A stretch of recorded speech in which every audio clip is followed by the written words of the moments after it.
jitter, and dance.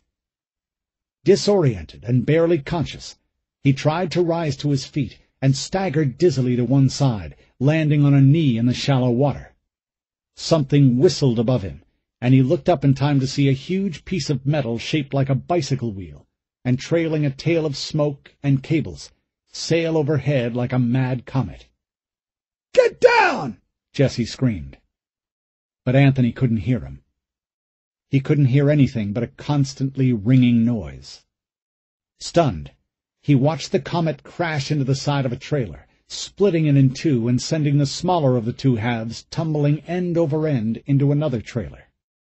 Anthony watched it settle back into the water, the ripples moving out and away from it, and for a moment his mind was an absolute blank. When he turned around again, a giant column of black smoke was rising into the air where he had seen the curtains of fire just seconds ago. The air seemed full of burning twine and the smell of oil and charred metal. His vision was hazy, his balance shot. Anthony turned to Jesse and couldn't focus on him. There seemed to be two of him, crossing like ghosts into each other. Jesse was yelling at him, but Anthony couldn't hear him. Anthony shook his head in confusion, and Jesse grabbed him and half-turned him toward the women they'd seen eating the dog's carcass. The first woman was still coming toward them. She would take a few steps, list to one side, and pitch over into the water. But each time she fell, she got right back up, oblivious to the smoke seeping off her back. "All wrong!" Jesse was screaming into Anthony's ear. "This is all wrong! We have to go!" Anthony nodded. The muscles in his neck seemed to have lost the ability to control his head. It tilted too far forward, too far back. He grabbed Jesse by the shoulder and tried to speak. No sound came out. His voice was nothing more than a tickle in the back of his throat. But it was enough to get his point across. Jesse pulled Anthony's arm over his shoulder, and together they staggered back to where Brent waited with the boat. Chapter 4. "Were you able to get a hold of your husband?" Eleanor nodded. "I did, yes, sir." She handed the cell phone she just used to talk with Jim and Madison back to Shaw. "Thanks for letting me use that." "My pleasure." He held the door to the conference room open for her. "After you." "Thank you, sir." Eleanor tried to smile as she walked into the meeting, but she was too tired for pleasantries. Besides, it hadn't been a good conversation with Jim. He and Madison were holding up okay, but the stress of being stuck indoors for days on end and of taking care of Miss Hester, whose health had been steadily falling since Hurricane Hector, was starting to wear on them. Eleanor could hear it in their voices. They were quarrelsome, short-tempered, snapping at each other, while she tried to explain why it was she couldn't come home just yet. This last call she'd hardly gotten a word in edgewise. Every time she opened her mouth, Jim interrupted her to yell at Madison. And by the end of the phone call, she was left wondering why she'd even bothered calling in the first place. Part of her understood where they were coming from. It had been 2.5 days since she'd last been home, and that was only to spend the night. Before that, she'd been away for 3 days. But it hadn't been a cakewalk for her, either. The last 11 days had been mind-numbing. In that short time, her office had dealt with the fallout of 2 major storms. 3 if you counted Tropical Storm Gabriella. An entire decade's worth of hurricane activity in the span of 2 weeks. From her post at the EOC, Eleanor had watched those storms change her city forever. She had been at the switchboard of an endless stream of action reports and emergency evacuations and interagency wrangling, so that now, when she looked back over the past 11 days, she found her memory a complete blur. She couldn't remember what storm had done what. Like the city outside, her mind was all a jumble. But now that she was in the conference room, it was time for business. In here they dealt with the lives of the 80,000 people who had been crammed into the U of H campus, and fights with her family were a distraction she simply didn't need. Eleanor settled into a chair just to the right of Captain Shaw's. She'd sat there during their first meeting, which had taken place the morning after Hurricane Hector, 8 days ago now, and it had become her regular place for every meeting after that. Funny, she thought, how things like that worked out. There was a sort of etiquette to it. Captain Shaw, of course, occupied the head of the table. Seated at the foot of the table was Shaw's counterpart in the fire department, Assistant Fire Chief Frank Clay, who also happened to be one of the handsomest men Eleanor had ever seen outside a movie theater, like a real-life version of Harrison Ford.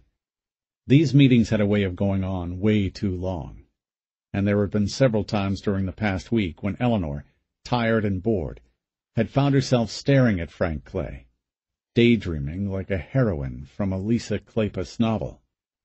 Occupying the middle seat to Eleanor's right was Joe Schwab, the head of Public Works, who, because he spent so much time helping his crews in the field, nearly always looked and smelled as if he had just got done mowing the yard. Opposite him was Dr. Hugh Bailey. Bailey had been one of the original refugees stranded by Hurricane Hector, but as the conditions worsened in the shelter, he had emerged as a leader, helping to organize their rapidly dwindling stores of food and medical supplies. Among the 5 of them, they were overseeing a nightmare. When Captain Shaw opened up the University of Houston campus to any evacuee who could reach it, Eleanor had been in awe of the man's courage. He was acting way above his pay grade, and doing it without flinching. But as the days went on, and the federal aid they'd been promised still didn't come, Shaw's outpost of mercy turned into a death camp of plague and starvation. These conference meetings had become increasingly tiresome, the news always worse than the day before, and she always felt exhausted and demoralized afterwards. But like it or not, she had to be here. It was her job. Shaw called them to order. "I suppose you've all heard by now that Hurricane Mardell has been upgraded to a Category 5 storm," he said. "According to the National Hurricane Center, it's a monster, nearly twice the size of Kyle. It's expected to make landfall in about 6 hours. That doesn't give us a lot of time. I want a quick status report from each of you. Major issues only. Don't bog me down with a bunch of bullshit. I just want to know what's wrong and what you're doing to take care of it. Doc, you want to start us off?" Hugh Bailey nodded slowly. He had probably been a presentable, if undistinguished-looking man before all this started, but for the past 8 days he had been doing hard work in the trenches of the shelter, with only 2 changes of clothes. Now the yellow polo shirt and jeans he wore were filthy and sweat-stained. "Well," he said, "the Salmonella drama continues. We've lost 80 people so far. A few infants, but most of them elderly. Right now we're storing the bodies in the freezers over in the restaurant management building, but we're running out of room. And not to put too fine a point on it, those freezers haven't been working since all this started. They're cooler than anywhere else we've got to store them, but—" He trailed off, then shrugged. "But what?" Schwab asked. The others were silent. Bailey looked around the table, then finally settled his gaze on Schwab. "To be blunt, those bodies are starting to stink. I smelled them on the way over here. Pretty soon, and by that I mean pretty damn quick, we're going to have to figure out something to do with them. We can't leave them there. It's not healthy for the rest of us." "But what can we do?" Schwab asked. Again Bailey looked around the room, and again found no help from the others. "We're going to have to start thinking about burying the dead." "What?" Schwab said. "We don't have the authority to do that. Not here on this campus." "I don't see that we have any other options," Bailey countered. "Things aren't going to get any better any time soon. We all know that, right? I've listened to the reports during these meetings, and I know for a fact that we're going to be stuck here for another 2 weeks at least, maybe even longer. That means more dead. And, of course, That doesn't take into consideration the additional problems Mardell is going to bring us. I'd be lying if I didn't tell you that things are going to get a whole lot worse before they get better. He sighed. Which brings me to another matter. The electricity. Or rather, the lack of it. Without electricity, none of the water pumps work. Our water is filthy. Consider all those people out there in the shelter, eating food that none of us would have fed to a stray dog 2 weeks ago. We don't have any functioning toilets. We haven't had toilet paper in 3 days. And as if that wasn't bad enough, that storm surge from Hurricane Kyle overloaded the campus's sewage system. That's caused a backwash that has contaminated everything around us. We have 80,000 people jammed into cramped quarters, many of them sick and injured. Some with really serious stuff, too, like AIDS and hepatitis and TB. A lot of people who were stranded at the airport came here, too. It's possible that some of them could be carrying really exotic stuff, frightening stuff, demon-in-the-freezer stuff, for those of you who have read Richard Preston. He looked around the table, then went on. The short answer is that a lot more people are going to be dying over the next few days, and I don't have any way to help them. We can't store the bodies. It's hot as hell out there. Mosquitoes are everywhere. You put all that stuff together, and you can expect a pretty huge die-off over the next few days. I say we start looking for a place to bury the dead. Temporarily, maybe. The bodies can be moved to a proper cemetery later. But we need to find a grassy area now where we can dig some graves. I can't believe I'm hearing this, Schwab said. How did this salmonella junk get started, anyway?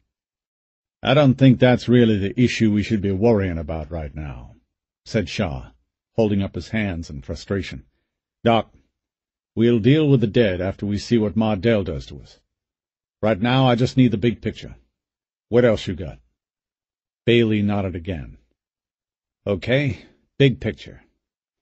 Well, we're out of food. We need fresh water, too, a lot of it. The people who aren't busy shitting their guts out from the salmonella are starving and suffering from dehydration. Okay, Shaw said. I'm supposed to be giving a press conference here in about 30 minutes.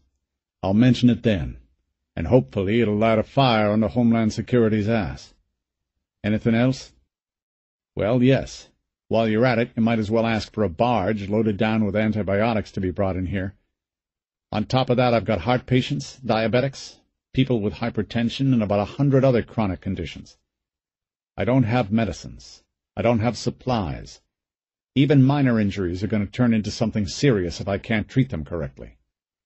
I can't read all that on the news, Shaw said. They'll just cut me off. Do me a favor and write out a list of medicines and supplies you need, and I'll see it gets forwarded. Anything else? Yeah, I got a lot. You need to send those cameras into our shelters. If you want people to get motivated to help us, they need to see what's really going on in there. It's like walking through hell. I know, Doc, Shaw said tiredly. Just put what you need on the list. I'll see it gets to the news. That goes for the rest of you, too. Give me your lists before I go live. Shaw looked down at his notes and sighed. Okay, Joe, what have you got? Schwab said. He coughed to clear his throat and then squirmed in his chair until he was sitting up straight. Eleanor had the distinct impression that speaking out loud at these meetings was a real torture for him, that he was much more comfortable out in the field. Okay, well, first I guess I got a problem with feral hogs. What? Eleanor said. Did you say hogs? Yeah. I've had 8 crews attacked so far. I don't understand, Eleanor said. You mean pigs, right? Your men are being attacked by pigs. In the middle of the 3rd biggest city in the country? Not exactly, Shaw said. Feral hogs are different. They're pigs, but they've gone wild. Usually only takes a generation for it to happen. They grow as big as the pigs you've probably seen, but they've got tusks, and they're about the meanest critters on the planet. I remember last year Sugarland had a bad problem with them. They invade a subdivision and tear up yards and eat trash, that kind of thing.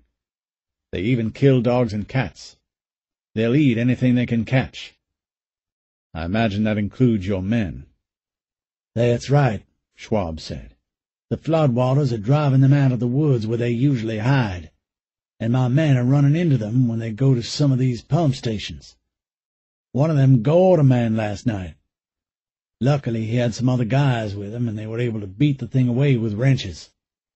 Schwab looked around the room, then settled his gaze on Shaw. Captain, I want some police protection for my men. The men would feel a whole lot better if they had somebody with a rifle going along with them. Shaw shook his head. Joe, I can't spare an officer to go out with every crew. My people are stretched to the breaking point as it is. Tell you what, I'll ask for more rifles. What I get, I'll distribute to your people. I'm sure you've got some good country boys working for you who know how to shoot. How's that?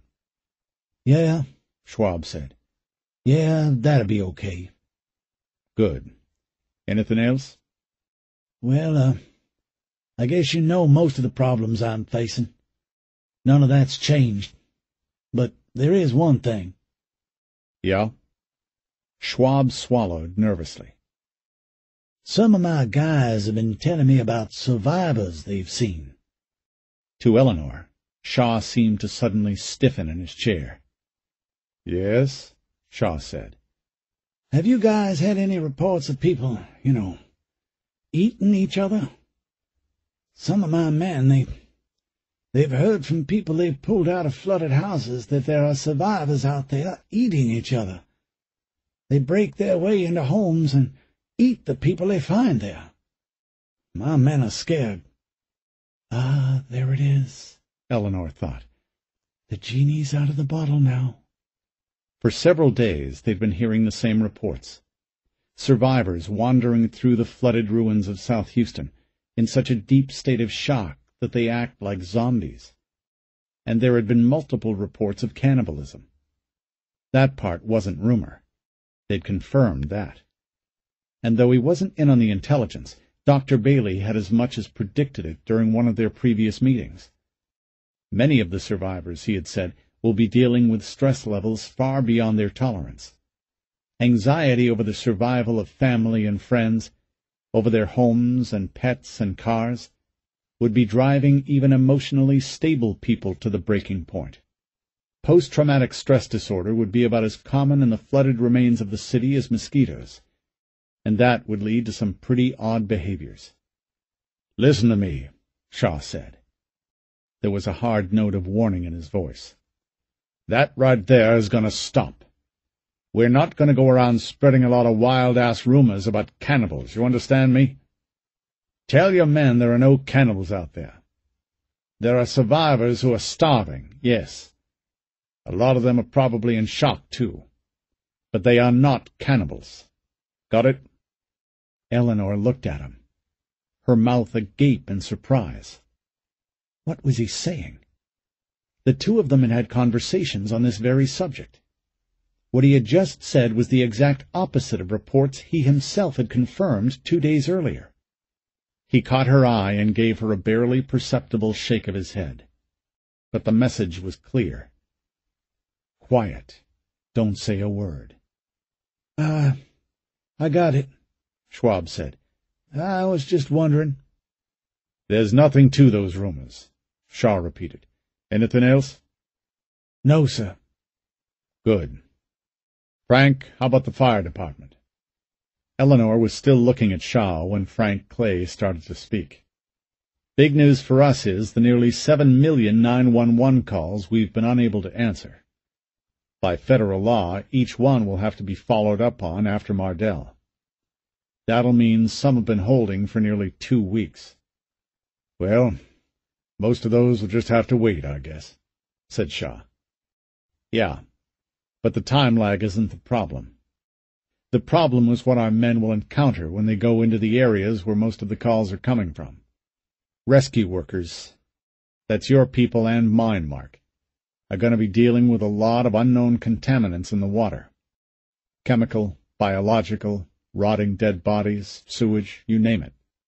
The floodwaters are going to be the nastiest soup you've ever seen. Every time our people enter a house, they'll be dealing with mold and possible carbon monoxide poisoning. Buildings will be collapsing. At this point, I have no idea how we're going to manage it. I guess we can hit up the military for some biohazard suits, but even then it'll be risky for our people.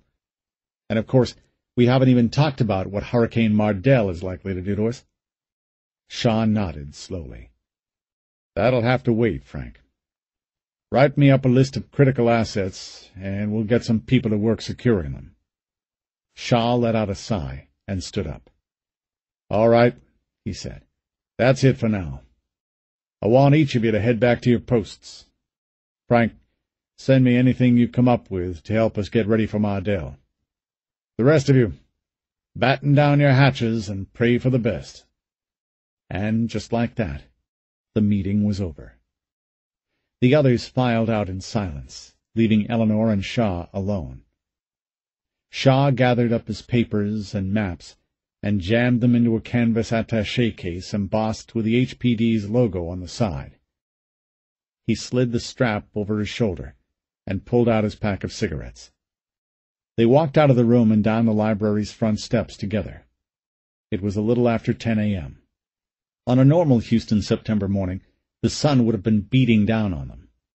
But the sky was dark and overcast, and a steady breeze from the south carried with it the smell of the sea, mingled with smoke and chemicals, and underneath all of it, the sickeningly sweet odor of mud and rot.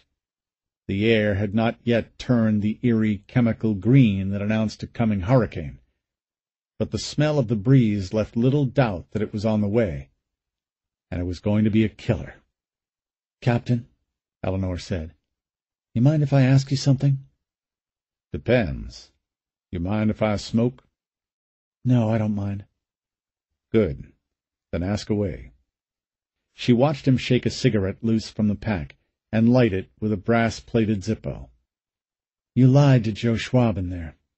Why?" "You mean about the cannibalism?" "That's right. You know as well as I do those reports are accurate. What if Schwab's crews end up dealing with those people? Don't they have a right to know what we know?" He didn't answer her right away. He just stood there smoking, lost in thought. Finally he said, "Schwab's people are working primarily inside the loop. All the reports we've gotten have been down around the Deer Park and the port areas. Texas City, Dickinson, Webster, those places. We haven't seen any of that farther north." "So why not tell him the truth?" Again he hesitated before answering. "Look, Eleanor, I'm about to go on national TV and issue a plea for help. I do not want to have to explain that the survivors I'm asking America to help are cannibals. Do you have any idea what a story like that would do to the rescue efforts? Can you imagine what it would do to the morale of this city? I have to think about that. That is my responsibility. It's on my shoulders. It is my duty to make sure the people of this city get the help they need. I will not have them become pariahs."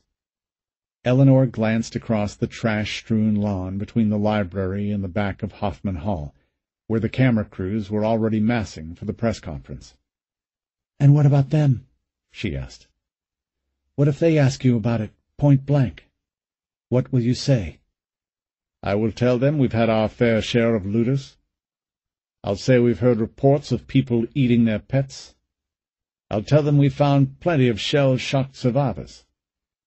But I'll deny any reports of cannibalism as unsubstantiated and just plain mean-spirited." "Mean-spirited?" "Racist, in other words," Shaw said. "Start calling the media racist, and they'll knee-jerk so fast it'll make your head spin. Before you know it, they'll make this cannibalism mess a non-issue. They'll be afraid to mention it, and they'll condemn anybody who does." Shaw finished his cigarette, dropped it to the sidewalk, and rubbed it out with the toe of his boot. Then he took his phone from his shirt pocket and checked it. "Almost time," he said. "Listen, Eleanor, I want you to go home to your family." What? You mean right now? He nodded. Sir, I can't do that, she said. Not with everything that's going on. Yes, you can. I'm telling you to. Captain, I can't just leave you like this. Not now. My duty is here. Eleanor, don't confuse your duty with what others expect you to do. We're both parents, okay? We have a clear set of obligations. Family, country, job. In that order. Go home to your family. Be with them. When the storm's over and they're safe, come back here. What about you, sir? What about your family? You've got 2 sons out there. He smiled faintly. The last 2 weeks had really aged him, she realized. She'd read books in which people went through something awful, and it seemed to age them 10 years in as many hours. But she always thought that was a writer's hyperbole.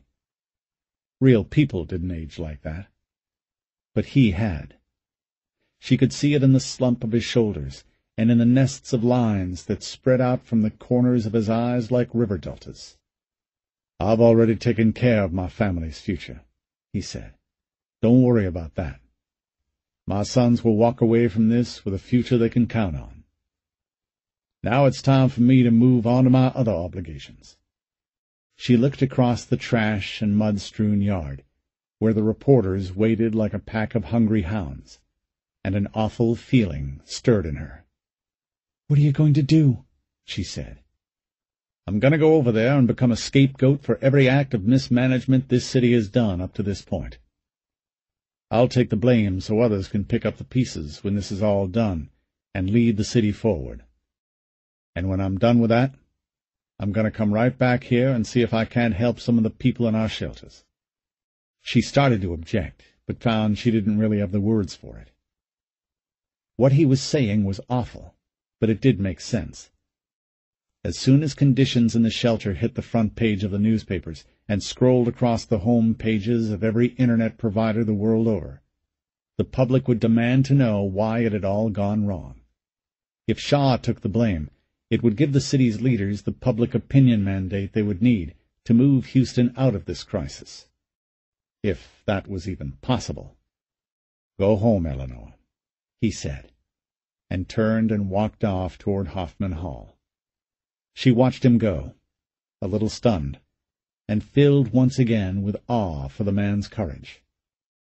The reporters closed on him, swarmed around him, and soon he was lost among the throng. Good luck, she muttered, and began the long walk down to the makeshift docks they built along Spur 5, where she'd left her canoe. There was a cement loading dock behind the Student Service Center. Floodwater had come right up to the edge of the walkway that ran along the rear of the loading dock, and Eleanor and a few of the other police officers and firefighters who lived close by and who used canoes or small motorboats to get to work had taken to tying up their boats to an 18-wheeler that had been trapped in the flood. Somebody, Eleanor thought maybe it was Hank Gleason, but she wasn't sure, had spray-painted "Reserved parking for HPD only" along the side panel of the big rig that was nearest the dock. Along the other side of the rig, the side that was facing the floodwater and was therefore impossible to get to from the dock unless you were swimming, the same somebody had painted "Reserved parking for HFD hosers." It had been funny the first time she saw it, but it didn't seem so now. Now, the only thing on her mind was the approaching storm, and the disquieting notion that she was leaving her post at a critical moment. Why had Shaw insisted she go home? It didn't make any sense to her, not with so much going on. She stood on the edge of the walkway, watching her canoe floating the water, tethered to the rig's rear-view mirror, and tried to think it through. But nothing came. Shaw had always been a private man, never the kind to open up around those with whom he worked, especially when those people were younger than he was by a good 20 years, and considerably below him in rank. But Eleanor had picked up a good many things over the 2 years she'd worked in the EOC, most of it by listening in on the edges of conversations. And she knew his talk of duty wasn't just a front. He really did think that way, as though the big concepts in life like duty and honor and justice were living things that could be fed and nurtured the same way you would with children. And she knew the commitment he felt to those big ideas had made him unpopular with the department's current administration.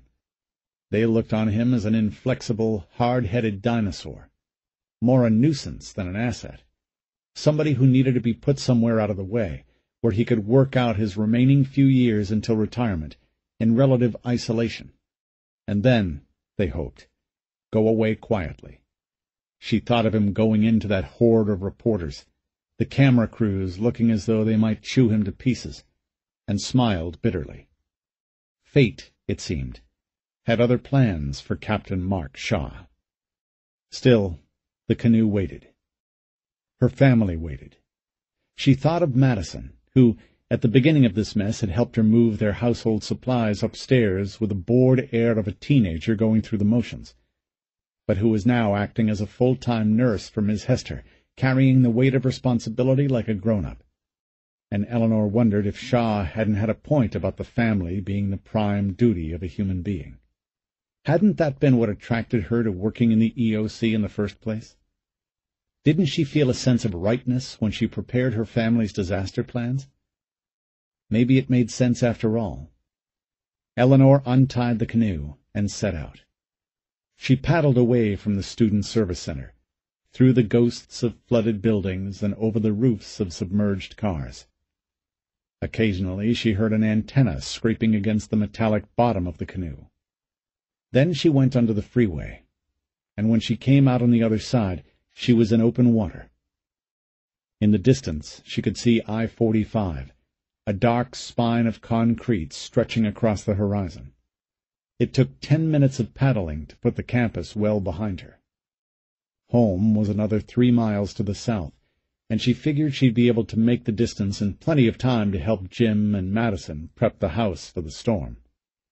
In her mind, she went through the lists of things he'd mentioned on the phone. Small chores that had to get done, damage that had to be repaired before Mardell made landfall, and soon she found herself drifting through a neighborhood. She stopped paddling and looked around. All the houses were dark, of course. That didn't surprise her. Nor did the extraordinary amount of damage that had been done. What did surprise her was the quiet. There were no cars, no planes in the sky, no screaming kids or lawnmowers or ringing phones. A strange, eerie calm had settled over the houses, and the stillness that dropped over the city was both hypnotic and terrifying. Off to her left, in the space between two houses, she saw a darkened figure wading toward her, chest deep in the floodwater. She was pretty sure it was a man. He was moaning. Something about the sound chilled her nerves, and she took up her paddle and moved out again. The man was far away, but even still, she nudged the AR-15 at her feet a little closer, just in case. Chapter 5. The hammer came down on the back of his thumb, and for a moment Jim Norton just stood there, his mouth hanging open in shock. He had just enough time to ask himself why in the hell he'd been so careless, when the pain flooded in and his whole body convulsed. A strangled cry of pain escaped his throat. He dropped the hammer and squeezed his injured thumb in his right hand, his body jittering like a man who has never had to piss so badly in all his life, but has to wait just a little while longer. "Fuck!" he yelled. And yelling made something click inside him. His eyes sprang open. The pain was still there, but the rude, blunt shock of it had abruptly given way to anger. He was breathing very fast, panting really, purple blotches swimming at the corners of his vision. "God damn holy fucking shit!" he yelled, and kicked the wall so hard, a thin curtain of dirt sifted down from the window-sill. He stood there, hurting. The hammer was at his feet, and he gave it an angry kick. "Piece of shit!" he muttered. Still clutching his injured thumb, He closed his eyes and focused on his breathing, trying to get it under control. "Daddy?" He opened his eyes. Madison was standing in the doorway, looking at him, her expression one of worry, underscored by a note of fear. "I hit my thumb with a hammer," he said. She stepped out onto the porch. "Oh, no." She reached for his hand. "Are you okay?" "What does it fucking look like?" he nearly said, but caught the words before they had a chance to come out. That wouldn't do. Hurt as he was, it was hardly an excuse to lash out at her. God knows they'd done plenty of that over the last 11 days as it was. With a great deal of effort, he said, "No, sweetheart. I hit it pretty good. Do Daddy a favor, would you? Go get me a rag or something from inside." She looked at his hurt thumb. A thin trickle of blood was seeping out between his fingers and running down the inside of his wrist. She nodded. "Okay, Daddy." Madison ran inside the house, and when she was gone, Jim took his right hand away and looked at the thumb. It was a mess. A small crescent-shaped cut had formed right below the web where the thumb met the hand, and within the curve of the crescent he could see the negative impression of the hammer's nicked head. The left side of the cut was deeper, and bright red blood was flowing freely from it.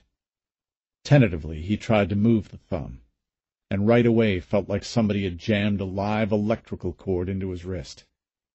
"Okay," he said. "Not gonna do that again." Fuck, he thought. Probably broken. That's just great. We've got a big-ass storm on the way, and I go and break my fucking hand. What a fucking good I'm gonna be. He wiped the tears from his eyes with the back of his hand, and when he looked up again, Madison was running out the door with the tackle box they were using for their first aid kit in her hands.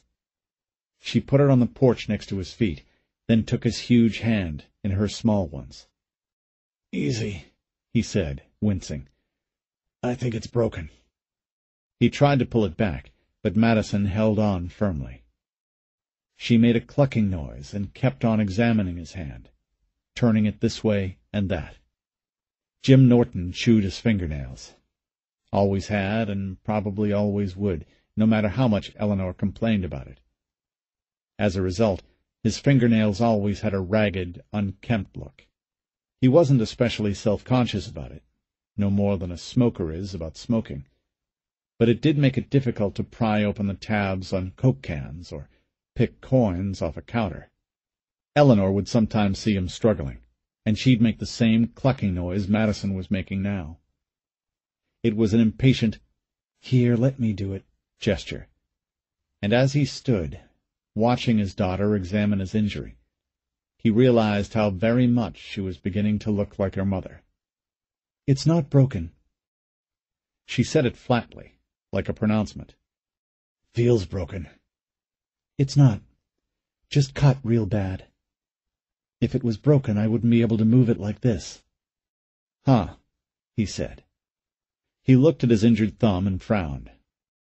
Jim wasn't sure which surprised him more, the easy confidence in his daughter's voice, or the fact that he was accepting as almost certainly accurate the medical diagnosis of a 12-year-old. "It is bleeding pretty bad, though. We'll need to clean it and bandage it." She knelt down and examined the contents of the tackle box before finally settling on a roll of gauze and some hydrogen peroxide. "This is going to sting some," she said. And he had just enough time to muse how that too made her sound like her mother, before the liquid bit into his wound. Jim closed his eyes and tried not to think of how the hydrogen peroxide would be foaming up upon contacting his blood and turning to little pink bubbles that ran greasily down his arm.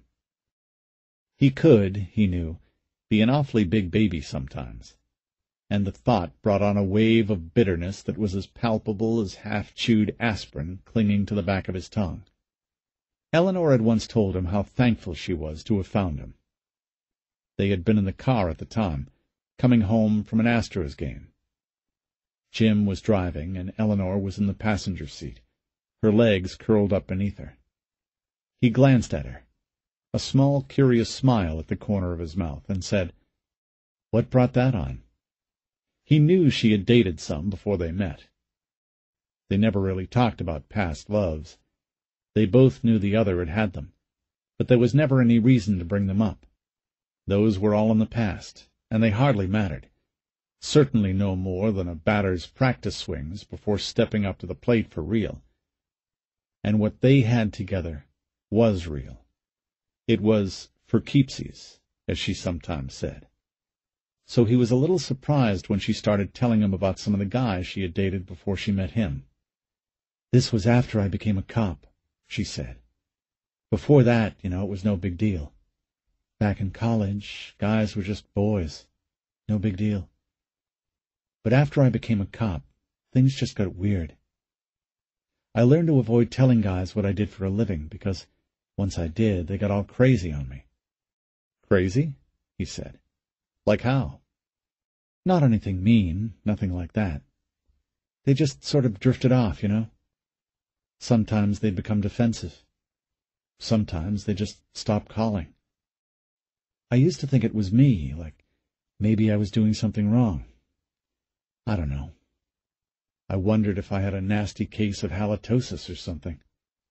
She laughed, then put her hand on his arm. "But then I was at the doctor's office one day, and I met this woman there. She was about 50, I guess. Pretty, but obviously older than me. She was a chemistry professor at Rice. Anyway, we got to talking, and I was kind of surprised at how much we had in common. We were both single, both struggling, both completely clueless about what we were doing wrong in the dating department. And then she told me something really strange. She said she never told guys what she did for a living. When they asked, she'd just say she worked at a college, let them think she was a secretary or something." "Why would she do that?" "Well, that's the thing. That's what I'm trying to tell you.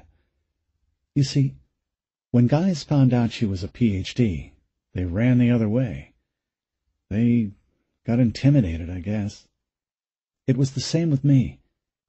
Guys would find out I was a cop, and they would joke about it, but underneath it all, I could tell they were uncomfortable around me. I made them nervous. You can't build a relationship that way." She paused then, and when he looked over at her, the smile gradually thinned from her face and became a look of utter gratitude. "That's why you were different, Jim. That's why I fell for you. You weren't like all those other guys. I love whatever it is you see in me. It feels special, like only you can see it." He hadn't really known what to say to that. He never did in situations like that. And perhaps she hadn't expected him to say anything, for at that moment she put her cheek down on his shoulder and sighed, as if it was the best place in the world to be. But looking back on that memory now, with his head swimming in pain, Jim Norton wondered if maybe she had misjudged him. Or maybe he was being unfair to her. He didn't know, but he suspected it amounted to the same thing, for he found that after all these years of marriage he was, after all, a little intimidated by his wife. "No," he thought, "maybe intimidated isn't the right word. Maybe you're resentful. Maybe that's a better word for it. You're resentful because here you are, the man of the house, the one who's supposed to be the rock, the provider. And instead you're standing here getting doctored by a 12-year-old girl while your wife is putting on a uniform and saving the city. She's the one with the balls. Maybe you should just go ahead and hand her your dick, too. You're not going to need it." He frowned bitterly at the thought. He didn't want to believe he was that shallow, but was he? Did he really resent his wife for going out into that flooded mess of a world and doing her duty? He was uncertain what he really felt, and that bothered him. Madison was still busy wrapping gauze around his thumb. He gazed at the work she was doing, and it occurred to him that she had actually done a really good job of it. The fit was snug, but not painful. He had experienced a moment of numbness in the thumb, but that was gone now, replaced by a dull, insistent throb of pain that he suspected would be with him for a couple of days at least. "You did a good job on that," he said. "Thanks." "You're welcome, Daddy." Her voice was bubbly, as effervescent as always, and it brought a smile to his face. She had really done a wonderful job since all this began. His little girl was growing up. The reason for that, of course, was Miss Hester upstairs. The poor thing was doing badly. After Eleanor had saved her, and he mentally hesitated over the memory, for, yes, it had been Eleanor who did the saving, they brought her to their house, where she had slipped into a state of shock from which she couldn't seem to recover. They weren't equipped to care for her, at least not properly, not with the power out, and soon her shock took the form of a fevered sickness. While Eleanor was at work, saving the city, and Jim was moving around the house, fixing this and that, and occupying himself with any little task in a desperate attempt to ward off the restless boredom of cabin fever, Madison had calmly invested herself in the ceaseless effort to ease Miss Hester's suffering. She was her nurse. She read to her, she held her hand and wiped her brow and fed her with a spoon and kept her hydrated and cleaned her when she went to the bathroom. Yes, he realized, she had played nurse. But she wasn't just playing at it. She was actually doing real work. She was recognizing a problem and confronting it head-on, like an adult. Jim turned from his daughter's ministrations and glanced across the street toward Miss Hester's house. A light breeze carried the stench of mud and sewage across the patio. It made his nose wrinkle and his Adam's apple pump up and down in his throat. Miss Hester's house was a shambles. Mud from Hurricane Kyle's storm surge had pushed through that side of the street and poured into the gaping hole on the kitchen side of the house. Water now filled the house up to a height of about 2 feet, not quite covering the top of the mud flow, and in the stillness the house and the tree that jutted through it had a skeletal eeriness that he didn't like, not one little bit. A figure was walking around the back corner of the house. Jim watched the man carry something from the house and put it into a small green boat, and thought, "Is that really him? It can't be. That slime-ball Bobby Hester is looting his own grandmother's house. Is that really what I'm seeing?" But he was. Bobby Hester was carting a TV right out of his grandmother's house and putting it into the back of a boat that was almost certainly stolen as well. What was next, he wondered? Her jewelry? Her collection of Spode china? "Sweetheart," Jim said, pulling his hand away, "do Daddy a favor and go inside the house." She followed his gaze across the flooded street to Miss Hester's house. "But, Daddy—" "Don't argue with me, Madison. Go upstairs, right now. Go on, move." He gave her a gentle push toward the door. She resisted momentarily, then turned and ran inside. He followed her to the door and watched her run up the stairs. "Stay put up there, you hear?" he said to her back. She reached the landing and turned. "Daddy?" "It's okay, sweetheart. Just stay up there, okay? Daddy's going to go check something across the street." "Daddy, no!" "It's okay, Madison. Just hang tight up there. I'll be right back." But part of him wondered if that would happen. It hadn't come across in his voice. At least, he hoped it hadn't. But the truth of the matter was that he was very scared just now. He was pissed off at the idea that anyone would steal from an old woman. That much was true. But he was also out of his depth. He watched Madison disappear into the game room upstairs, then turned back to Miss Hester's house. What would he do if he actually got his hands on Bobby Hester anyway? Jim had picked up more than a few cop stories over the years of his marriage with Eleanor, and he thought he had a pretty good idea of what meth addicts were capable of doing. They tended to be violent and unpredictable, not the kind of people who listened to reason. If he were actually to catch Bobby in the act, what would he do? He had a momentary vision of belting Bobby across the jaw with a hammer, his meth-addled body flying backwards, landing with a splash in the water, and then going still as a small, thin groan escaped his lips. Jim would stand there, victorious, a suburban Conan the Barbarian, defender of all that was right and good. As far as fantasies went, it felt like a good one. It appealed to his sense of justice. But a nagging, insistent little voice in the back of his head kept repeating, "It'll never happen that way. He'll get the hammer from you, and hit you with it again and again, and before you know it, it'll be you flying backwards, landing in the water, a pink cloud spreading out around your head. Only you won't go still, and he won't stop to gloat. You'll keep sliding under the surface of the water, unconscious, little silvery bubbles escaping from your nostrils as he drops the hammer and grabs your neck and holds you under until you're dead." He shook his head as though to shake off the voice, and walked out the door. The hammer was where he had left it on the porch. He scooped it up, flexed his fingers over the handle, and stepped into his flooded yard. Jim was halfway across the street, up to his chin in water, before he realized he hadn't planned his approach. For a moment he entertained using the downed pecan tree as a cover, but then he remembered all the water moccasins he'd seen gliding through the water over the past few days. They took shelter in the trees, he knew, and the idea of suddenly finding himself entwined in a bolus of writhing snakes was more than he wanted to deal with. He sank a little lower in the water, and dog-paddled around the bedroom side of the house and into the backyard, where he hoped to get the drop on Bobby Hester.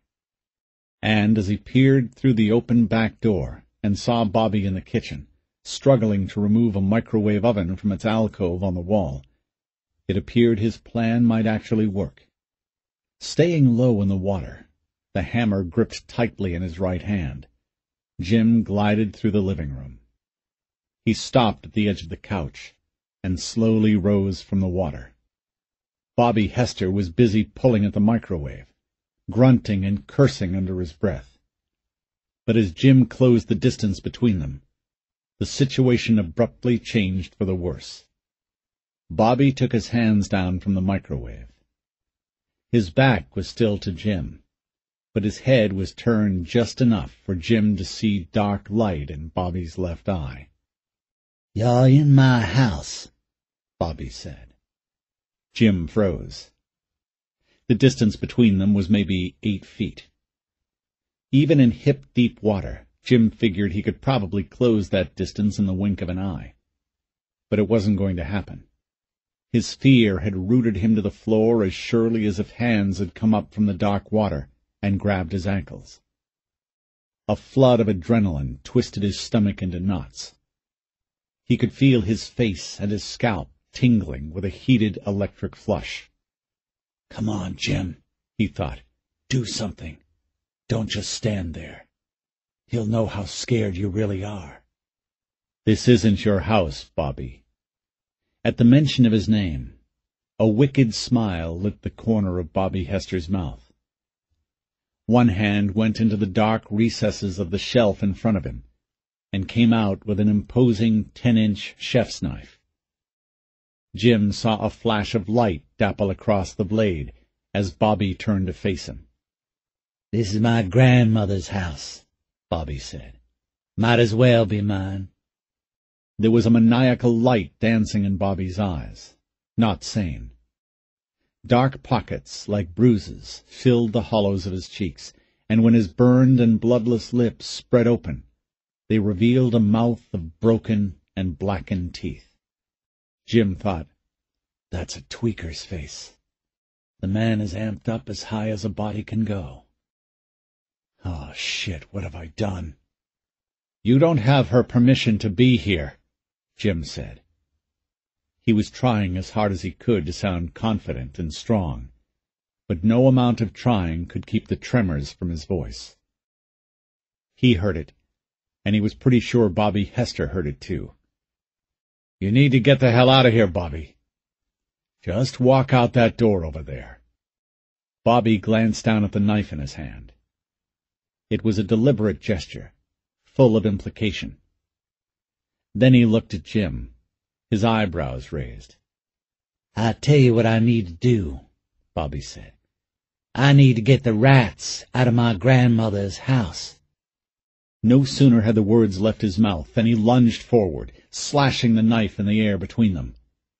The thrust wasn't meant to cut Jim, only scare him, and that it did.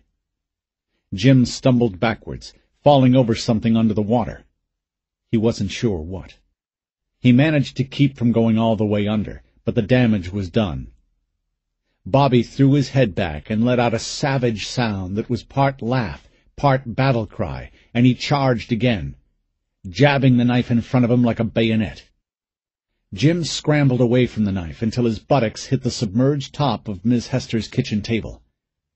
The next instant he was on top of the table and sliding backwards across it like a piece of wet ice over a tile floor. He caught himself at the back edge of the table and jumped to his feet, his jeans pulled halfway down his ass, full of water. But he was still on his feet. He looked down at the table, and then down at Bobby Hester, who was still closing on him, and it seemed impossible to Jim that only a moment before he had been down there in the water with that deranged, knife-wielding lunatic. He saw Bobby, his mouth a diseased O, staring up at him in surprise. "I did it," Jim thought with a clear, resounding sense of exultation, so intense that for a moment he wanted to laugh.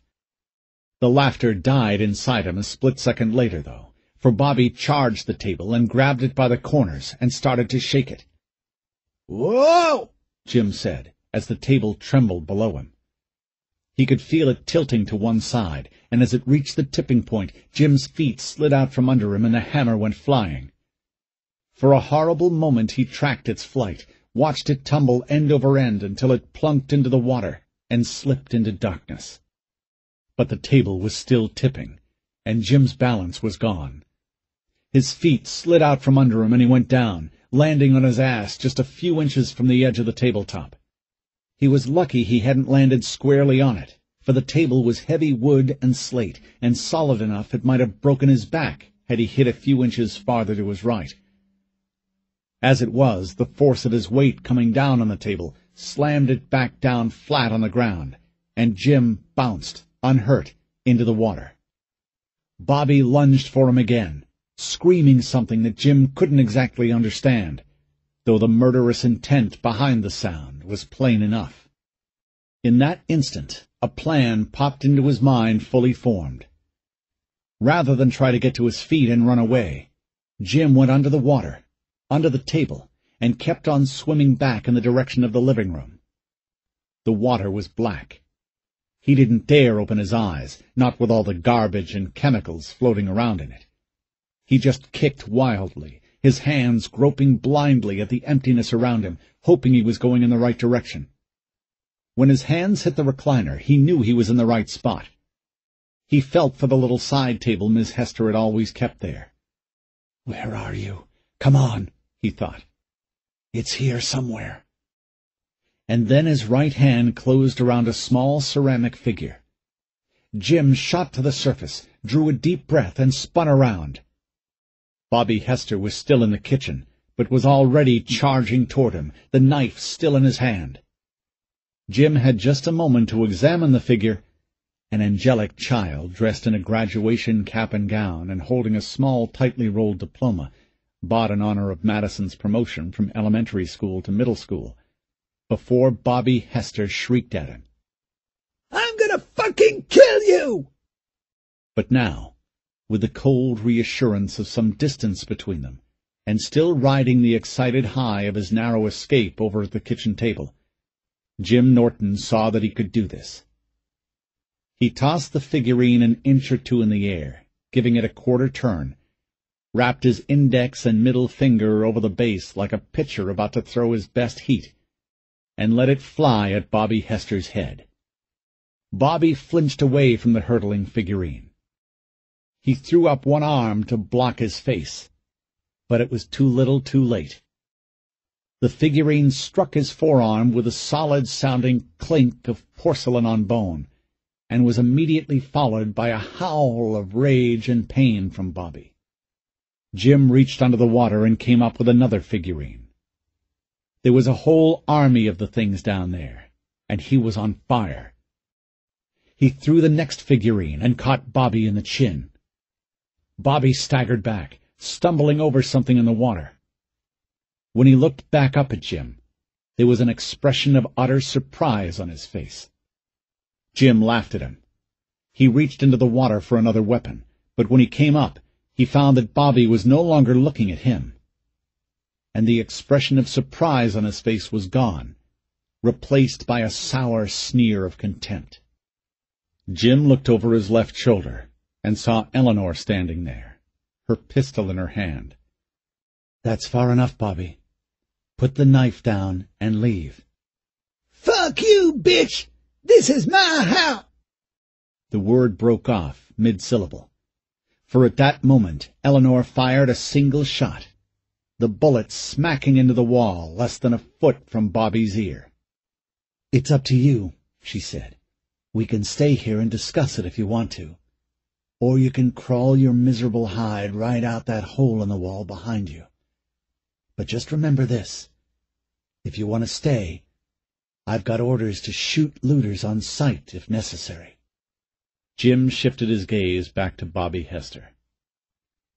Bobby was a wasted life, his mind charred to cinders by all the meth he'd smoked. But nonetheless, Jim could see the logic working itself out in Bobby's mind. There was a look of savage contempt on his face, but he also seemed to know that Eleanor wouldn't miss on her next shot. "And that's a safe bet, you sorry sack of shit," Jim thought. "At this distance, she can shoot your remaining teeth out one by one." "You're gonna fucking pay for this," he said, pointing the knife at Eleanor. "I guarantee you, bitch! You're gonna fucking pay!" "Do whatever you're man enough to do, Bobby." But he had already turned and slithered out the hole in the kitchen wall. Jim watched him go, caught somewhere between disbelief at the adventure he'd just had and the dawning realization that the only reason he'd survived it was because his wife had pulled his stones out of the fire. Jim looked down and realized he was still holding the figurine, this one a little girl on a stone reading the Bible. He dropped it into the water. Outside the house, Bobby Hester was climbing into his boat. His movements looked hesitant, though, and Jim could see that he was holding his injured left arm where the first figurine had hit him. "Are you okay?" Eleanor asked him. Jim kept his gaze on Bobby. The motor fired up, and a moment later Bobby was speeding off between the houses, curving around a tool shed, and then slipping away out of sight. "Jim?" He turned around. "Yeah," he said. "I'm good. Let's go home." Chapter 6. "Okay, this is good," Anthony said. "Stop here." Brent Shaw eased up on the throttle, but he wasn't fast enough. He could feel the boat gliding forward, past the mark he'd been shooting for, and it still wasn't stopping. "Come on," Brent pleaded with the boat. "Whoa!" There was a downed tree just ahead of them, and he watched helplessly as the bough slid into the branches with a sickening crunch, burying itself deep in the foliage. "Shit!"